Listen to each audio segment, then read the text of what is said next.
بنا کر لائیں. پھر آپ مبشر بھی ہیں، خوشخبری دینے والے بھی ہیں جنت کی، نذیر، نقصانات سے قبل از وقت آگاہ فرمانے والے بھی ہیں. جو ایمان والے ہیں جنت کی خوشخبری ہے، جو نیکیاں کرنے والے ہیں جنت کی خوشخبری ہے. جو ایمان والے نہیں انہیں تنبیہ کی جا رہی کہ آؤ ایمان کے رجسٹر میں اپنا نام لکھوا لو. جنہوں نے نام لکھوایا ہوا ہے اور گناہ کر رہے ہیں، نیکیوں سے دور ہیں، انہیں تنبیہ کی جا رہی ہے کہ آؤ رحمانی راستے کی طرف آؤ، آؤ رسالت کے راستے کی طرف آؤ، آؤ نبی کے راستے کی طرف آؤ. یہ راستہ سیدھا جنت جاتا ہے، اس پر نہیں چلو گے تو پھر جہنم کا راستہ ہے. تو خوشخبری دینے والے بھی ہیں اور نقصانات سے قبل از وقت آگاہ فرمانے والے بھی ہیں. لِتُؤْمِنُوا بِاللَّهِ وَرَسُولِهِ وَتُعَزِّرُوا وَتُوَقِّرُوا وَتُسَبِّحُوهُ بُكْرَةً وَأَصِيلًا. یہاں بڑی پہلی بات ارشاد فرمائی کہ 3 اوصاف ذکر کرنے کے بعد اب بتایا جا رہا ہے کہ تم اللہ پر اور اس کے رسول پر چاہیے کہ ایمان لاؤ.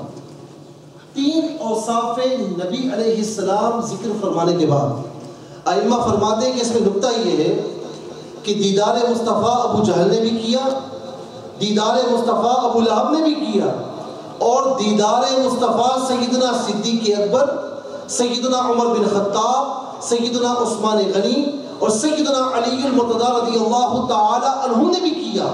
لیکن دونوں دیداروں میں فرق ہے. ابو جہل اور ابو لہب وہ آقا علیہ السلام کی صفات کو دیکھ نہ سکے، اور یہاں پر جو صحابہ کرام ہیں انہوں نے آقا علیہ السلام کی صفات کو دیکھا اور دین اسلام میں داخل ہوئے. تو فرمانا یہ چاہ رہا ہے رب تعالیٰ، ائمہ فرماتے ہیں کہ جب تک میرے محبوب کی صفات میں اپنے آپ کو گم نہیں کرو گے ایمان نصیب نہیں ہوگا. جب محبوب کی صفات میں اپنے آپ کو گم کر دو گے تو تمہیں اللہ پر اور اس کے رسول پر ایمان بھی نصیب ہو جائے گا. وَتُعَزِّرُوهُ وَتُوَقِّرُوهُ وَتُسَبِّحُوهُ بُكْرَةً وَأَصِيلًا. پھر اس کے بعد فرمایا کہ میرے محبوب کی تعظیم کرو، تعظیم اور توقیر کرو، ان کی عزت کرو. جہاں ایمان لانے کی بات تھی تو اللہ اور اس کے رسول دونوں کا ذکر ہوا. جہاں تعظیم اور توقیر کی بات آئی تو فقط مصطفیٰ علیہ السلام کا ذکر ہوا.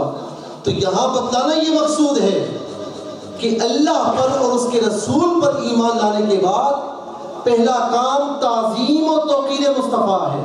اور جس نے تعظیم اور توقیر مصطفیٰ کی تو گویا کہ اس نے اللہ تبارک و تعالیٰ کی تعظیم بھی کی اور توقیر بھی کی. وَتُسَبِّحُوهُ بُكْرَةً وَأَصِيلًا. صبح و شام اللہ کا ذکر کیا کرو، یعنی عبادت کرو، نمازیں پڑھو. ائمہ تفسیر فرماتے ہیں کہ یہاں پر بڑی عجیب و غریب بات ہے. لِتُؤْمِنُوا بِاللَّهِ وَرَسُولِهِ، ایمان لانے کی بات ہوئی، یہ فرسٹ اسٹیپ ہے. اس کے بعد سیکنڈ کیا ہے؟ تُعَزِّرُوا وَتُوَقِّرُوا. اور تھرڈ اسٹیپ میں اللہ رب العالمین نماز کا ذکر فرما رہا ہے. 3 اسٹیپ ہے. ہونا یہ چاہیے تھا کہ ایمان لانے کے بعد سب سے پہلا اسٹیپ یہ ہو کہ نماز پڑھو، اللہ کی عبادت کرو. اس کو آخر میں لایا جا رہا ہے، درمیان میں تعظیم اور توقیر مصطفیٰ کو لایا جا رہا ہے. گویا کہ اس امر کا اظہار ہے رب تعالیٰ کی جانب سے کہ ایمان لانے کے بعد پہلا کام جو تمہیں کرنا ہے تعظیم و توقیر مصطفیٰ کرنا ہے. تعظیم و توقیر مصطفیٰ ہوگی تو تمہاری نماز بھی قابل قبول ہوگی، اور بن تعظیم و توقیر مصطفیٰ کی تمہاری نمازیں بھی تمہارے منہ پر دے ماری جائیں گی. اب آئیے اس آیت کریمہ پر. یا ایھا الذین آمنوا لا ترفعوا اصواتکم فوق صوت النبی ولا تجهروا له بالقول كجهر بعضكم لبعض ان تحبط اعمالكم وانتم لا تشعرون. اے ایمان والو، یہ سورہ حجرات کی آیت نمبر 2 ہے. اے ایمان والو، اپنی آوازوں کو میرے نبی کی آواز سے نیچے رکھنا، بلند نہ کرنا. پہلی بات. ولا تجهروا له بالقول كجهر بعضكم لبعض. دوسری بات کہ جس طرح تم آپس میں ایک دوسرے سے بات چیت کرتے ہو نا، خبردار میرے محبوب سے ایسی بات چیت نہ کرنا.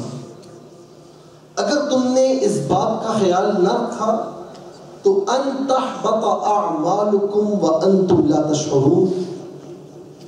اگر تم نے میرے محبوب پکارا جیسے عام لوگوں کو تم پکارتے ہو، یا ان سے بات چیت ایسے کی جس طرح تم آپس میں بات چیت کرتے ہو؟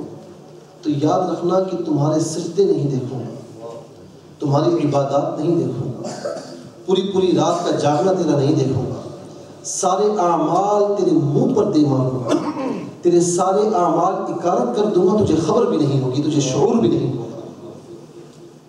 اور میں کہتا ہوں کہ جس کو شعور ہو اور وہ تعظیم مصطفیٰ نہ کرے، یہ ہو نہیں سکتا۔ جس کو شعور ہوتا ہے وہ تعظیم مصطفیٰ کرتا ہے، جن سے شعور چھین لیا جاتا ہے وہ نہیں کرتے۔ اب اس آیت کریمہ کا پس منظر دیکھیں۔ ثابت بن قیس رضی اللہ تعالی عنہ تھوڑا سا اونچا سنتے تھے، تو آپ جانتے ہیں کہ جو اونچا سنتا ہے وہ اونچا بولتا ہے۔ رسول اللہ صلی اللہ علیہ وسلم کی بارگاہ میں عارضی کی بنیاد پر اونچا بولتے تھے۔ جب یہ آیت کریمہ نازل ہوئی، شور مچایا، چیخم پکار کی کہ ہائے افسوس، میں مارا گیا، میں تباہ و برباد ہو گیا کہ آقا کی بارگاہ میں اونچا بولتا۔ اور یہ کہہ کر بھاگتے ہوئے اپنے گھر گئے اور ایک کمرے میں اپنے آپ کو قید کر لیا۔ ادھر مسجد نبی میں آنا چھوڑ دیا تو حضرت عاصم رضی اللہ تعالی عنہ سے سرکار اقدس نے پوچھا کہ وہ ثابت کہاں ہے؟ عرض کی یا رسول اللہ، وہ تو کہتا ہے کہ یہ آیت کریمہ میرے لیے نازل ہوئی اور وہ ہر وقت روتا ہے، کھانا پینا اسے چھوڑ دیا ہے، بڑا پریشان ہے۔ آقا علیہ السلام کی رحمت جوش میں آئی، فرمایا نہیں، وہ تو ہمارا غلام ہے، یہ آیت کریمہ ان کے لیے ہے جو جان بوجھ کر کرتے ہیں، وہ تو ہمارا غلام ہے، جاؤ اس کو لے کر آؤ۔ اس آس پہ جیتا ہوں، کہہ دے یہ کوئی آ کر، اس آس پہ جیتا ہوں، کہہ دے یہ کوئی آ کر، چل تجھ کو مدینے میں سرکار بلاتے ہیں۔ کتنا بڑا نصیب ہے ثابت بن قیس کا کہ سرکار بلا رہے ہیں، جاؤ میرے غلام کو لے کر آؤ۔ اب وہ گئے، دیکھا کہ ثابت بن قیس زاروں کتاب رو رہے ہیں، کیسا ایمان ہے ہوگا، زاروں کتاب کی یہ آیت کریمہ میرے لیے ہے۔ حضرت عاصم کھینچ کر لائے، حضور نبی کریم علیہ السلام کی بارگاہ میں بٹھایا، عرض کی یا رسول اللہ، میں تباہ و برباد ہو گیا، میں ہی آپ کی بارگاہ میں اونچا بولتا ہوں، اونچا سنتا ہوں، کیا کروں یا رسول اللہ، میں تباہ و برباد ہو گیا۔ آقا علیہ السلام نے دلاسا دیا اور فرمایا کہ نہیں، ثابت تیرے لیے نہیں ہے، تو ہمارا ماننے والا ہے، تو ہم سے عشق و محبت کرنے والا ہے، یہ آیت کریمہ جان بوجھ کر ایسا کرنے والوں کے لیے ہے۔ اب چونکہ غلام اتنا عرصہ پریشان رہا نا، تو آقا علیہ السلام نے دل کی تسلی کے لیے فرمایا، دلاسا دیا، اے ثابت تیری لیے دعا نہ کروں، میں تیری لیے دعا نہ کروں؟ جب آ گئی ہیں جوش رحمت پہ ان کی آنکھیں، جلتے بجھا دیے ہیں روتے ہنسا دیے ہیں۔ رسول اللہ بالکل کیجیے، اس سے بڑی اور کیا بات ہوگی؟ اجابت کا سہرا، عنایت کا جوڑا، دلہن بن کے نکلی دعائے محمد، اجابت نے جھک کر گلے سے لگایا، بڑھی جب ناز سے دعائے محمد۔ اب 3 دعائیں ہیں، غلام پریشان رہا نا، اب تسلی بھی کیسی دی؟ اما ترضى ان تعيش حمیدا، اے ثابت کیا تو اس بات کو پسند کرتا ہے کہ تو قابل رشک زندگی بسر کرے؟ وتقتل شہیدا، اور میں تیرے لیے اللہ کی بارگاہ میں دعا کرتا ہوں کہ تجھے اللہ رب العالمین شہادت کا درجہ عطا فرمائے۔ وتدخل الجنہ، اور تیرے لیے دعا کرتا ہوں کہ اللہ رب العالمین تجھے داخل جنت فرمائے۔ صحابہ کہتے ہیں کہ خدا کی قسم، جب آقا علیہ السلام کا وصال ظاہری بھی ہوا، جہاں سے ثابت بن قیس گزرتا، پیچھے سے ہم سب کہتے کہ دنیا میں اگر کسی جنتی کو دیکھنا ہو تو ثابت بن قیس کو دیکھ لیا کرو، ایسی قابل رشک زندگی۔ پھر مسلمہ بن کذاب کے ساتھ لڑتے ہوئے شہید بھی ہوئے اور یقیناً داخل جنت بھی ہوئے۔ اب کہتے ہیں کہ تعظیم مصطفیٰ کیوں ضروری ہے؟ یہ خواہ پتہ نہیں یہ لوگ کہاں سے آ جاتے ہیں، کہتے ہیں کہ تعظیم مصطفیٰ اس کا راگ الاپتے ہیں۔ اس کی مثال کہاں ملتی ہے؟ کہاں احادیث کریمہ میں اس کی مثال ہے؟ کہاں قرآن کریم میں اس کی مثال ہے؟ یہ خواہ آ کر پتہ نہیں لوگوں کو کہانیاں سناتے ہیں۔ ناجی ہم کہانیاں نہیں سناتے، ہم قرآن و حدیث آپ کو سناتے ہیں، کہانی آپ سناتے ہیں۔ آپ کو یہ بھی نہیں پتا ہوتا کہ ہم کہہ رہے کیا ہیں، آپ کو یہ بھی نہیں پتا کہ قرآن ہوتا کیا ہے، حدیث ہوتی کیا ہے. خواہ ٹامکٹویاں مارتے ہوئے خود بھی گمراہ اور لوگوں کو بھی گمراہ کرنے کی کوشش کرتے ہیں. پورا قرآن آپ دیکھیں کہ جا بجا مقامات پر رسول اللہ صلی اللہ علیہ وسلم کی تعظیم ہمیں ملے گی. دنیا میں جو بادشاہ آیا اس نے اپنے تعظیم کے اصول خود وضع کیے، قوانین خود وضع کیے کہ میرے دربار میں ایسے آنا، میرے دربار میں ایسے آنا. ایسا ہے نا. لیکن یہ بادشاہ، یہ دو جہاں کا مختار، جسے میرے اللہ تبارک و تعالیٰ نے یہاں پر حاکم بنا کر بھیجا، ایسا بادشاہ بنا کر بھیجا کہ اس حاکم نے خود اپنے قوانین وضع نہیں فرمائے، اپنے آداب وضع نہیں فرمائے، بلکہ رب تعالیٰ نے قرآن کریم میں ان کی تعظیم اور توقیر اور آداب بارگاہ رسول کو بیان فرمایا ہے. اللہ رب العالمین نے بیان فرمایا یا ایھا الذین آمنوا لا تقدموا بین یدی اللہ ورسولہ واتقوا اللہ. اے ایمان والو، اللہ اور اس کے رسول سے آگے نہ بڑھنا ورنہ مار دیے جاؤ گے. کوئی پوچھے گا نہیں. رسول کی آواز سے اپنی آواز کو اونچا نہ کرنا. جس طرح تم ایک دوسرے کو پکارتے پکارو میرے محبوب کو، لیکن القاب کے ساتھ پکارنا. یا رسول اللہ، یا نبی اللہ، یا نور اللہ، تمام تفاسیر میں یہی درج ہے. تو اب ذرا سا آئیے بخاری شریف کی روشنی میں دیکھتے ہیں. آپ کہتے ہیں نا بخاری شریف سے دیکھا، اس کی روشنی میں دیکھتے ہیں کہ صحابہ کرام کا عمل ہے. بخاری شریف جلد نمبر 1 صفحہ نمبر 94 بڑی عجیب و غریب روایت ہے. اس سے ذرا غور سے سماعت کیجیے گا. حضور نبی کریم علیہ الصلوۃ والسلام اقوام کے درمیان صلح فرما رہے تھے. سیدنا صدیق اکبر رضی اللہ تعالی عنہ کو نماز پڑھانے کا حکم دیا. اب وہ نماز پڑھا رہے ہیں. مسجد نبوی ہے. دفعتاً حضور نبی کریم علیہ الصلوۃ والسلام باہر تشریف لائے. پوری مسجد میں خوشبوئے مصطفیٰ پھیل گئی. پوری مسجد میں. عرصہ ہوا طیبہ کی گلیوں سے یہ گزرے ہیں، اس وقت بھی گلیوں میں خوشبو ہے پسینے کی.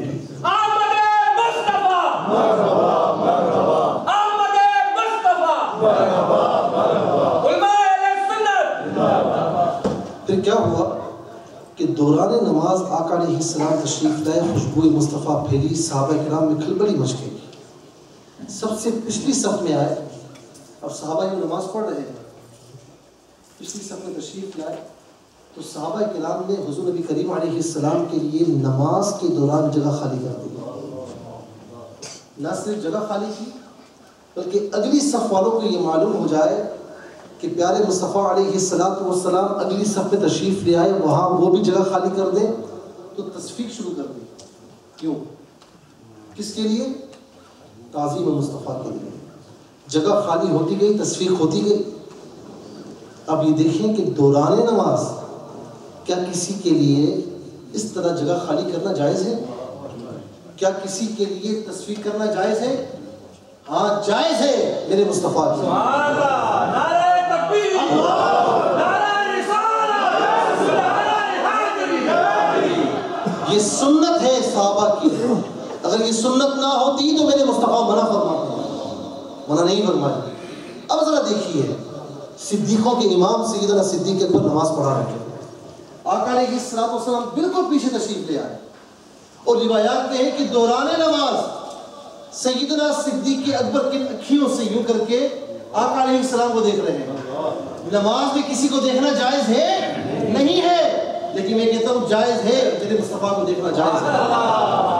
سیدنا صدیق اکبر دیکھ رہے ہیں اور آقا علیہ السلام اشارہ فرما رہے ہیں کہ صدیق اپنی جگہ پہ رک، نماز پڑھاتا رہے. سیدنا صدیق اکبر پیچھے آ گئے. اب فلک کے نظاروں نے عجیب منظر دیکھا. عجیب منظر سامنے آیا کہ نماز ہو رہی ہے، مقتدی نماز پڑھ رہے ہیں، لیکن امامت کی جگہ پر کوئی موجود نہیں ہے اور یہ سب تعظیم مصطفیٰ میں ہو رہا ہے. آقا علیہ السلام آگے تشریف لے آئے، نماز پڑھا لی، وہیں سے پڑھا لی. اب کیا ہوا کہ نماز کے بعد آقا علیہ السلام نے پوچھا ما منعک یا ابا بکر، ما منعك أن تثبت إذا أمرت. جب میں نے تجھے حکم دیا تھا تو تو اپنی جگہ قائم کیوں نہ رہا؟ تو ہٹ کے پیچھے کیوں آیا؟ جب میں نے تجھے حکم دیا تھا. تو کہتے ہیں کہ ما کان لابن ابی قحافہ، اپنا نام بھی نہ لیا، عاجزی کے طور پر اپنا نام بھی نہ لیا. یا رسول اللہ، ابو قحافہ کے بیٹے کی مجال نہیں ان یصلی بین یدی رسول اللہ صلی اللہ علیہ وسلم، کہ وہ آگے نماز پڑھا رہا ہو اور پیچھے اس کے مصطفیٰ نماز پڑھ رہا ہو، اس کو گوارا ہی نہیں. ارے یہ ہے تعظیم مصطفیٰ. تم کہتے ہو کہ عام زندگی میں تعظیم ایک حد تک کرو. ہم تمہاری بات مانیں یا صحابہ کرام کی بات مانیں؟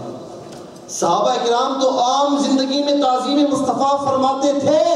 ارے وہ تو نماز میں بھی تعظیم مصطفیٰ کر رہے ہیں. حضرت سعید رضی اللہ تعالی عنہ کو آقا علیہ السلام نے آواز دی، تھوڑی دیر بعد آئے. بخاری شریف جلد نمبر 2 صفحہ نمبر 683 پر یہ حدیث پاک ہے. دیر سے آئے. پوچھا سعید تجھے میں نے بلایا تھا، دیر سے کیوں آیا؟ عرض کی یا رسول اللہ نماز پڑھ رہا تھا. کہتے ہیں نا ہاں بالکل ٹھیک کیا، بالکل صحیح کیا، تجھے ایسے ہی کرنا چاہیے تھا نا. فرمایا تو نے اللہ کا یہ کلام نہیں سنا؟ یا ایھا الذین آمنوا استجیبوا للہ وللرسول اذا دعاکم لما یحییکم، کہ جب اللہ اور اس کا رسول تمہیں بلائے، تو اللہ کیسے بلائے گا؟ اس کا مطلب یہ کہ رسول کا بلانا اللہ کا بلانا ہے. جب اللہ کا رسول تمہیں بلائے تو سمجھ جاؤ کہ تمہیں اللہ بلا رہا ہے. فرمایا کہ جب اللہ کا رسول تمہیں آواز دے تو تم فوراً حاضر ہو جاؤ. بات چھوٹی سی تھی لیکن امت کو تعلیم دینا مقصود تھا. تعلیم کیا تھی؟ کہ سعید رضی اللہ تعالی عنہ سے گویا کہ یہ فرمایا جا رہا تھا کہ جب تجھے ہم نے آواز دی تو تو فوراً ہماری خدمت میں حاضر ہو جاتا، ہم جو حکم دیتے اسے بجا لاتا اور جا کر فوراً وہیں سے نماز کنٹینیو کرتا. تیرا یہ سارا وقت عبادت میں شمار ہو جاتا.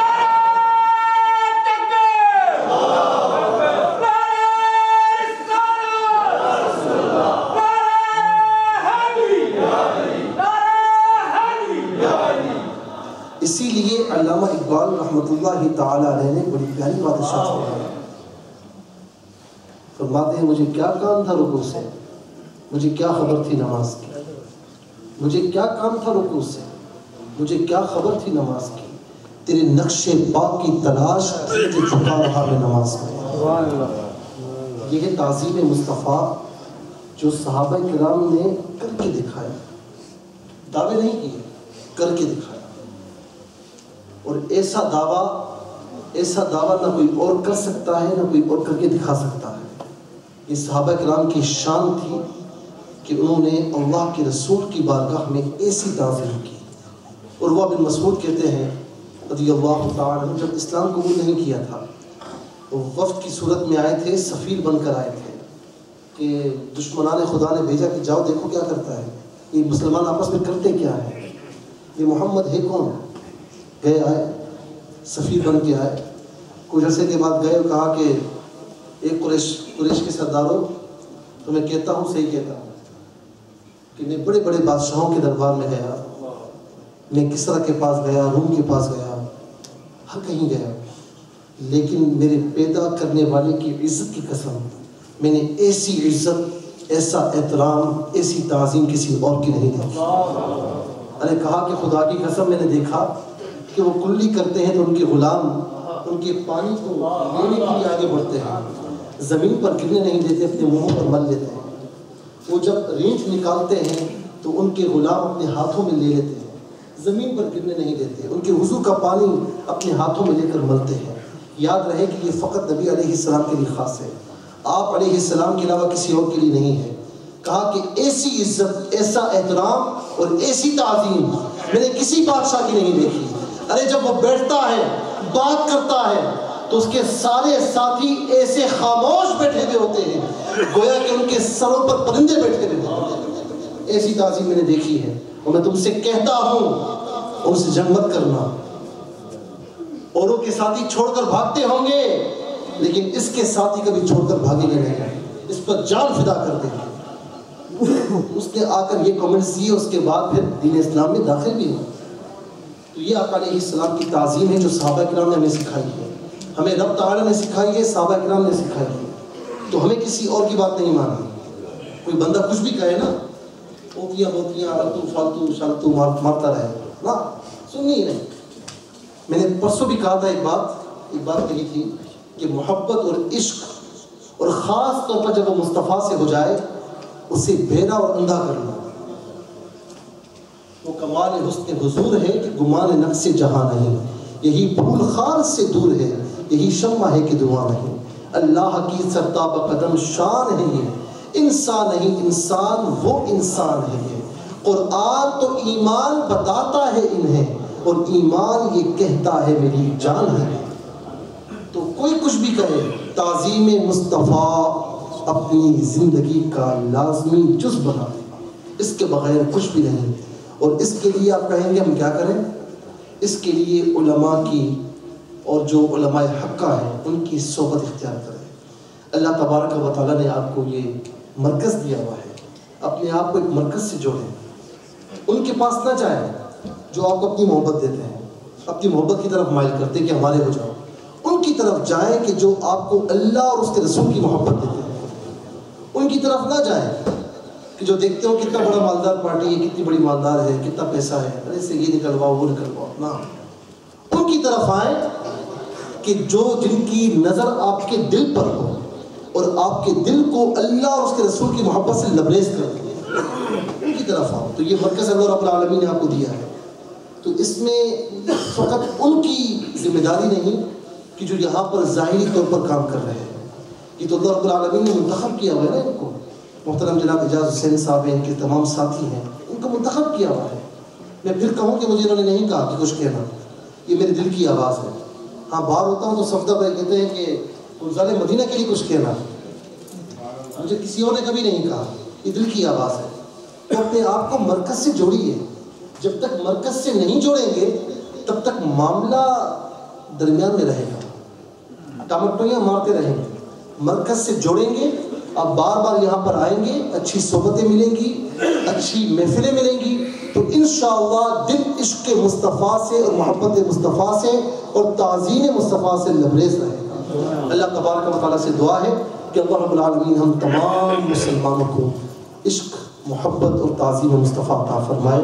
ہمیں صحابہ کرام کی اتباع کرنے کی توفیق عطا فرمائے. اللہ تبارک و تعالیٰ اس مرکز کو, گلزار مدینہ کو شاد و آباد رکھے, اور اس میں جو دین کا کام ہو رہا ہے, تیرے مصطفیٰ علیہ السلام کی عشق اور محبت کا یہاں سے فروغ ہو رہا ہے, اللہ تبارک و تعالیٰ اس فروغ کو دائمی رکھے. اور ان کے ساتھ جو جڑے ہوئے ہیں اللہ تبارک و تعالیٰ سب کو دو جہاں کی عزتوں سے, دو جہاں کی برکتوں سے مالا مال فرمائے. آمین بجاہ النبی الامین وما علینا الا البلاغ المبین. ہم لوگوں نے آپس میں نا تو سنی ہے, آپس میں محبت ہونی چاہیے, اتفاق ہونی چاہیے. ہم لوگ آپس میں بڑا بس وقت نہیں ہے, لیکن میں اتنا کہوں گا, ایک جملہ کہوں گا کہ جب عشق مصطفیٰ کی لڑی میں اپنے آپ کو پرولو گے نا, کبھی بھی اختلاف نہیں ہوگا. نعرہ تکبیر.